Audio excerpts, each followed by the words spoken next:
saison qui reprend avec de nouvelles ambitions. On a l'ambition de continuer à se structurer. Au club de Bègles, on veut avancer étape après étape. Donc non seulement il y a une ambition de professionnalisation, pour tendre vers le statut VAP, et il y a une VAP, voie d'accession au professionnalisme. Voilà. Donc on a l'ambition de s'améliorer sportivement année après année et s'améliorer aussi dans la structuration du club année après année. Donc, aussi bien sur le groupe Division 2 que sur le reste des composants du club. Le statut VAP, ça donne il y a un budget minimal à respecter pour l'atteindre. Donc effectivement, les équipes se structurent, le championnat il est de plus en plus dense et difficile année après année. Et nous, notre objectif, c'est d'être aussi compétitif dans ce championnat-là pour s'y stabiliser durablement et avoir davantage d'ambition dans l'avenir.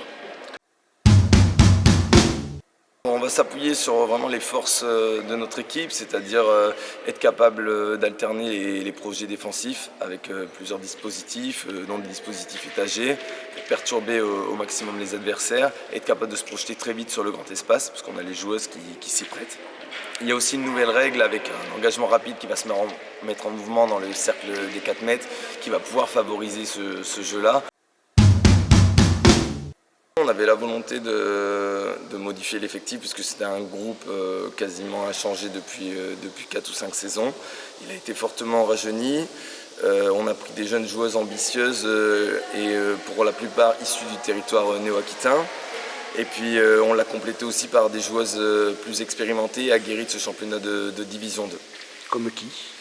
Comme Victoire Nicolas, comme Pauline Dreyer qui a aussi joué en Division 2, même si elle venait de N1 de Mios, elle a auparavant joué en Division 2 à Mérignac et avant Velin.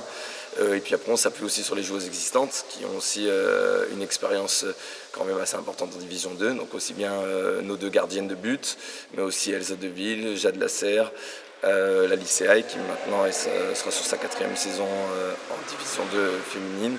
Voilà, donc c'est des joueuses sur lesquelles on va pouvoir s'appuyer aussi pour construire l'avenir. Pourquoi faire ce choix de prendre des joueuses ayant des attaches en Aquitaine ? On avait envie de réancrer en fait, le club localement. Après, on ne les a pas choisis uniquement parce qu'elles étaient issues du territoire néo-aquitain, on les a aussi choisis par rapport à leur qualité en balistique. Mais c'est sûr que le fait qu'elles soient de Nouvelle-Aquitaine, ça a été un plus pour nous dans le fait qu'on voulait aussi inscrire le club vraiment comme un club du territoire néo-aquitain.